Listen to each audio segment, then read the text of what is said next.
आता आपल्या आवडत्या मालिकेचे संपूर्ण भाग मालिका प्रसारित झाल्यानंतर लगेचच पाहू शकता फक्त सन नेक्स्ट वर. भारतातील प्रेक्षकांसाठी मोफत सेवा. ऐक ना ग, तुझा अर्पिताशी काही कॉन्टॅक्ट झालाय का? म्हणजे फोनवर काही बोलणं झालंय का? नाही, काहीच संपर्क नाही झालाय तिच्यासोबत. आणखीन कोणी जवळची मैत्रीण आहे का तिची? गौतम सरांचा फोन. बोला ना सर, अर्पिता सापडली का तुम्हाला? तू जरा ताबडतोब सिटी हॉस्पिटलला आहे. काय? तू ये, मी भेटल्यावर सांगतो. तू ये. तिथे कशाला? तिथे आली आहे का अर्पिता? येतो.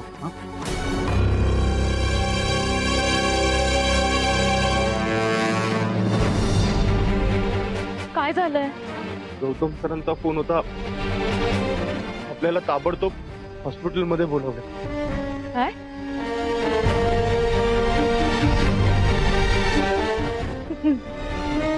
तू तू कसलाही वाईट विचार करू नकोस. हा, तू तू तू गाडीत बस, आपण जाऊया ताबडतोब जाऊया.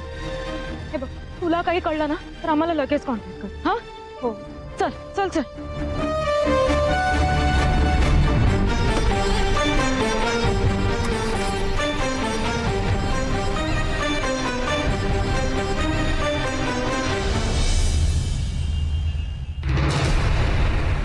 तुम्ही बसा 5 मिनिट इथे, मी बोलतो तुम्हाला.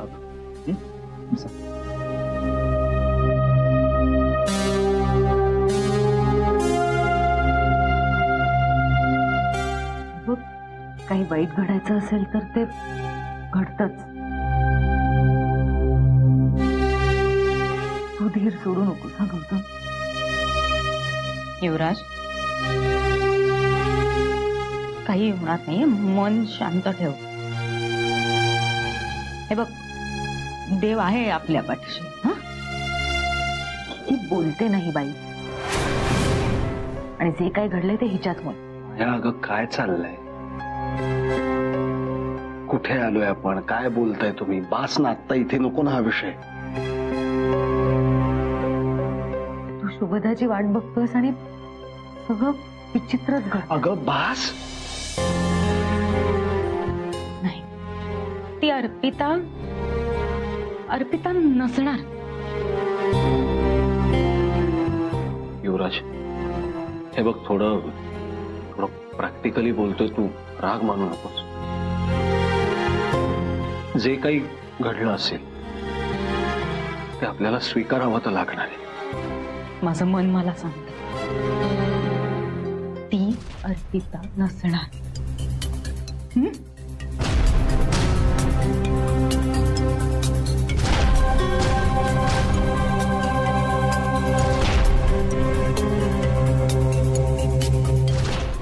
मी जरा आलीच.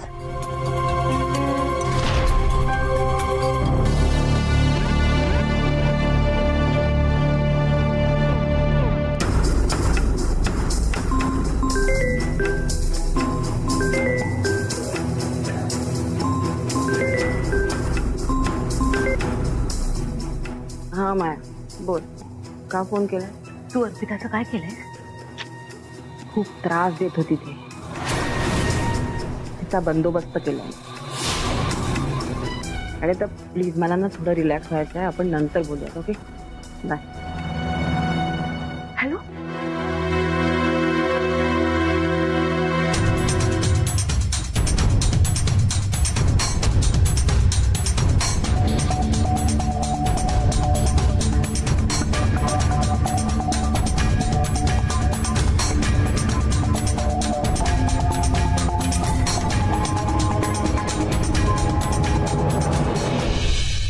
मिस्टर जागीरदार,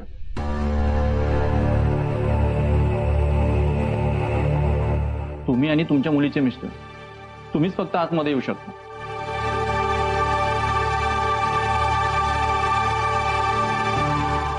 बाकी तुम्ही बसा इथे. तशी काही गरज वाटली तर मी तुम्हाला बोलवतो आतमध्ये. ठीक आहे?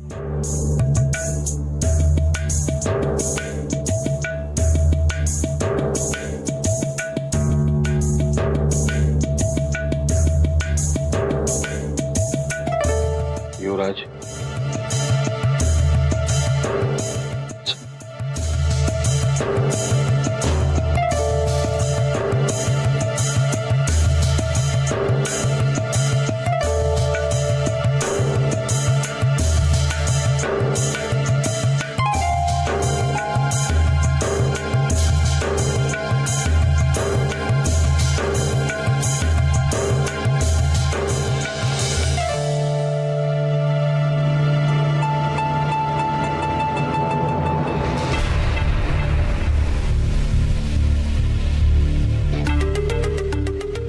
खरं तर ही वेळ कोणावरही येऊ नये, पण काय करणार, ड्युटी आहे आमची. हल्ली अशा केसेस रोजच बघायला मिळत आहेत. बॉडीच्या चेहऱ्यावरून जर ओळख नाही पटली तर आम्ही आमच्या मिसिंग कंप्लेंट चेक करत असतो. सगळ्या शक्यता बघून घेतो. ह्या मुलीचा चेहरा ओळखणं अशक्य आहे. हो, पण ही मुलगी सुद्धा 8 महिन्याची प्रेग्नेंट आहे.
बॉडीच्या अंगावर हे दागिने मिळाले.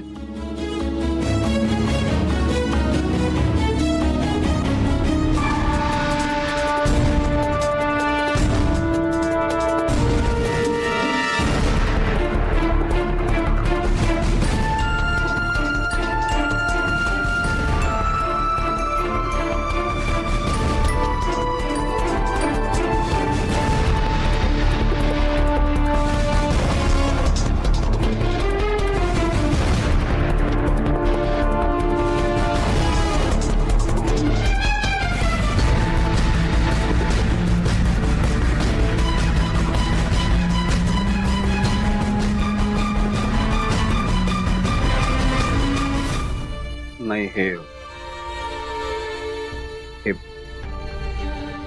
हे नाहीयेत माझ्या मुलीचे दागिने. ठीक.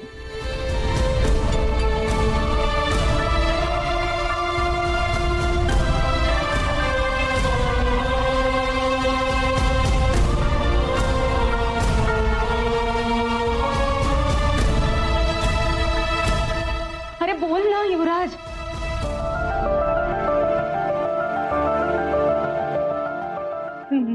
नव्हती ना ती, अर्पिता नव्हती ना?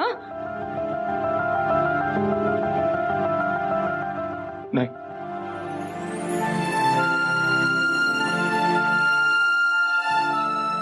वेगळीच कोणतरी होती. तू शांत हो रे, तू शांत हो बाळा. अर्पिता अशी सोडून नाही जाणार रे आपल्याला. विश्वास ठेव देवावर. कसं आहे सर, प्रोसिजर प्रमाणे आम्हाला सिमिलर केसेसच्या कुटुंबांना संपर्क करावा लागतो. कारण कोणी बॉडी क्लेम नाही केली तर आम्हाला त्या बॉडीचे बेवारस म्हणून अंतिम संस्कार करावे लागतात. एनिवेज, सॉरी तुम्हाला त्रास झाला. नाही हो, तुम्ही सॉरी वगैरे म्हणू नका. प्रोसिजर असतं, आम्ही समजू शकतो. फक्त काही कळलं अर्पिताबद्दल तर लगेच. हो, नक्कीच येतो मी.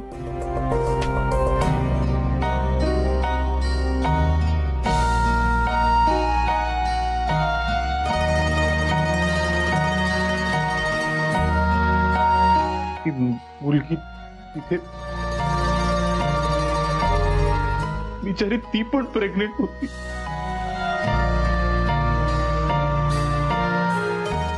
देव आहे आपल्या पाठीशी युवराज. अर्पिता अशी सोडून नाही रे जाणार आपल्याला. युवराज, माझं आणि त्या मुलीचं काय नातं आहे, कसं नातं आहे, या सगळ्याचा आता काही संबंध नाही. ती तुझी बायको आहे, तुझं तिच्यावर मनापासून जीवापाड प्रेम आहे. आणि तू माझ्या अत्यंत जवळच्या माणसांपैकी एक आहेस. जगाच्या पाठीवरून कुठूनही तिला शोधून तुझ्याकडे आणि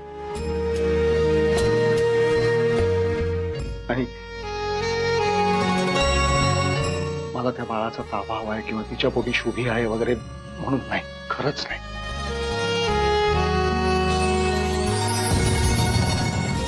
बायकोचा आधार आयुष्यात किती महत्वाचा असतो हे मला माहिती. तुझं प्रेम अर्धवट राहता कामा नये.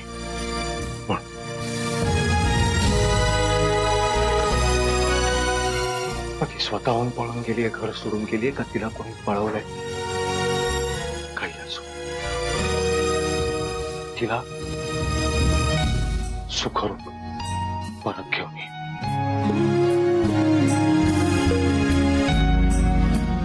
वचन देतो.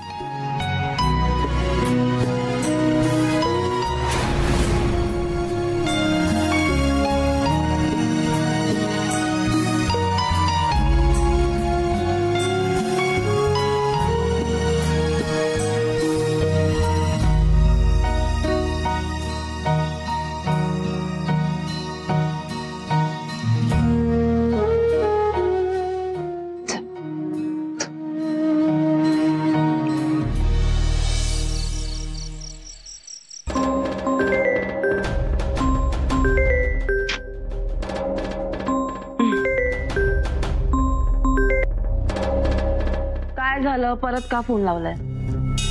तू वेडी आहेस का? तू काय सांगितलंस मला? मला वाटलं अर्पिता इथे. कुठे? मॉर्ग मध्ये. म्हणजे तुम्ही डेड बॉडीज बघायला गेला होता? So nice. नाहीस काय त्यात?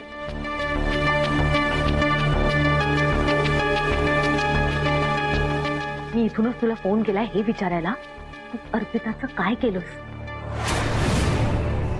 तू मला म्हणालीस तिचा बंदोबस्त केलास म्हणून. हो, बंदोबस्त केलाच आहे मी तिचा. बंदोबस्त केलास म्हणजे काय समजतंय ना तुला? काय? मला वाटलं बंदोबस्त केलास म्हणजे संपवलंस तिला. ओ माय गॉड माया, तिथे डेड बॉडी बघायला आलो होतो आम्ही. गौतम आणि युवराज गेले होते आतमध्ये. मला तर कसं तरीच झालं बाबा.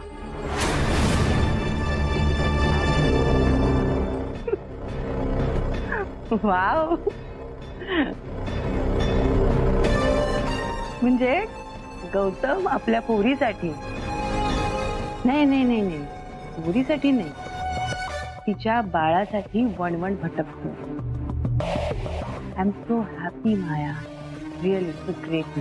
थँक्स. माया, अगं इथे काय करतेस? चल. अरे अचानक दादाचा फोन आला. आलेच. मी तुला नंतर करते ना दादा. हा आले.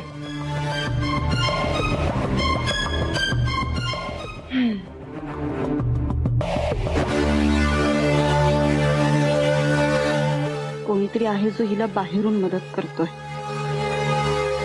कोणीतरी जो बघू शकतो माझ्या घरी काय सुरू आहे. पण कोण असेल?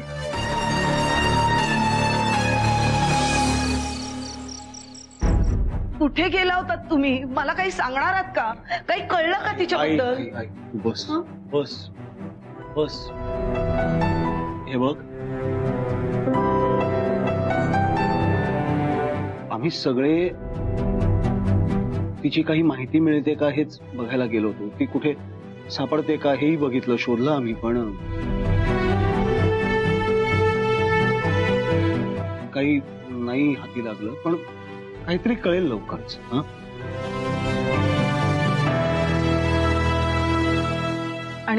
आणि युवराज कुठे? तुझ्या सोबत होता ना तो.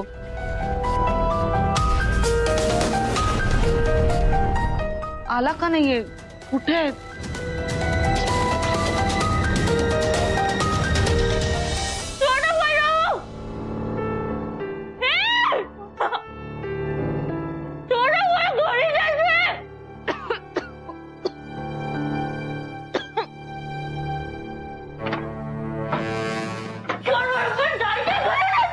कशाला एवढा आरडाओरडा करतेस तू? हा, का करतेस? तुझ्या मदतीला इथे कोणीही येणार नाहीये, कळलं? मरायचंय तुला? हा, मरायचंय? मारून टाकू मी तुला? सांग. मी तुला मारू शकते. आठवतंय ना तुझ्या डोळ्या जेवणामध्ये मी तुझ्या आईला कसं मारलं होतं? तसंच. पण मला तुला मारायचं नाहीये अर्पिता. अगं तुला मारायचं असतं ना तर गाडीतून घेऊन येतानाच मी तुला तिथेच मारून टाकलं असतं. पण तसं नाही केलं मी. हे बघ तू हुशार आहेस. जरा विचार कर, समजून घे.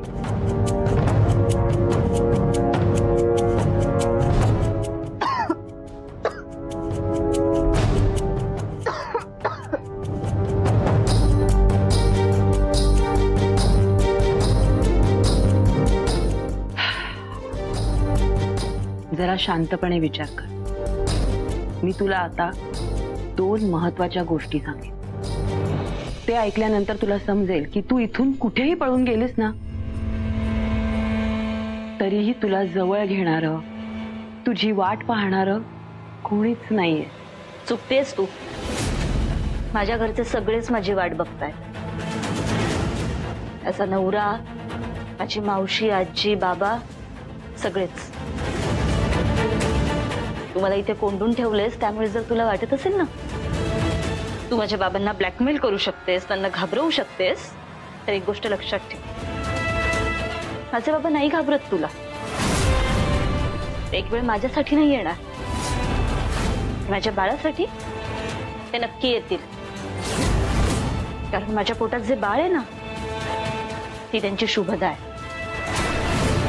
आणि त्यांच्या शुभदेला त्यांच्यापासून जो कोणी वेगळं करण्याचा प्रयत्न जरी करतो ना त्याला ते कधीच माफ करत नाही. आता बाबांनी तुला जी शिक्षा केली होती ती कमी पडली असेल तुला, पण आता ते खूप कठोर शिक्षा करतील तुला. आणि ती शिक्षा तू उभ्या आयुष्यात कधीच विसरणार नाहीस.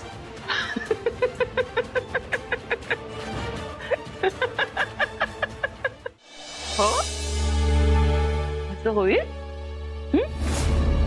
आता जरा ना डोकं ठिकाणावर ठेवून आणि शांत चित्ताने ऐक. पहिली गोष्ट, तुझ्या घरातल्या कोणालाच माहित नाहीये की मी सुटलीये, बाहेर पडलीये. आणि दुसरी गोष्ट, ज्या वेळेस मी तुला देवळातून उचलून नेलं ना त्याच वेळेस मी तुझ्याच फोनवरून तुझ्याच नवऱ्याला एक मेसेज पाठवला. काय मेसेज होता माहितीये तुला? मी स्वतःच्या इच्छेने घर सोडून जातीये आणि हा मेसेज तुझ्या नवऱ्याने वाचलाय. त्यानंतर तो फोन मी गाडीतून फेकून दिला. पण तो तुझ्या नवऱ्याला सापडलाय हा, असं माझ्याच माणसाने मला सांगितलं. ह्याचा अर्थ काय होतो? तुझ्या नवऱ्याला असं वाटतंय की तू तुझ्या इच्छेने घर सोडून गेलीयस. अगं तूच लिहिलंस ना की मला शोधू नका म्हणून.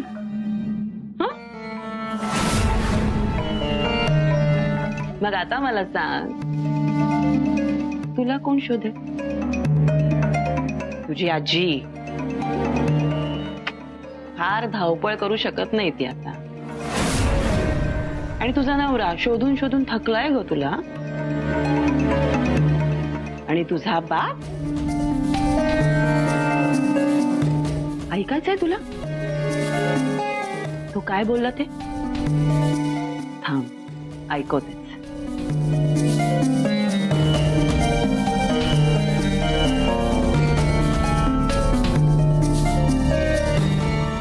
जगाच्या पाठीवर कुठूनही तिला शोधून या घरात घेऊन येईन, त्या बाळाचा ताबा घेईन आणि तिला हाकलून देईन. सोडणार नाही मी तिला.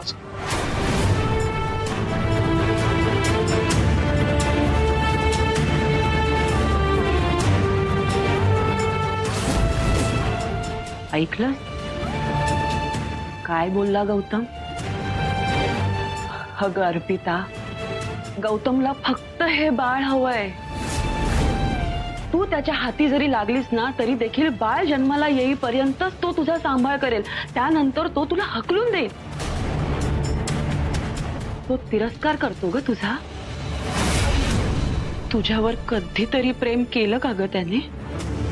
आणि तुझा नवरा, ज्या नवऱ्याची बायको स्वतःच्या इच्छेने घर सोडून जाते, तो नवरा त्या बायकोची वाट पाहिल. घरात नक्कीच गैरसमज झाला असणार आहे. आता कोणीच मला शोधणार नाही.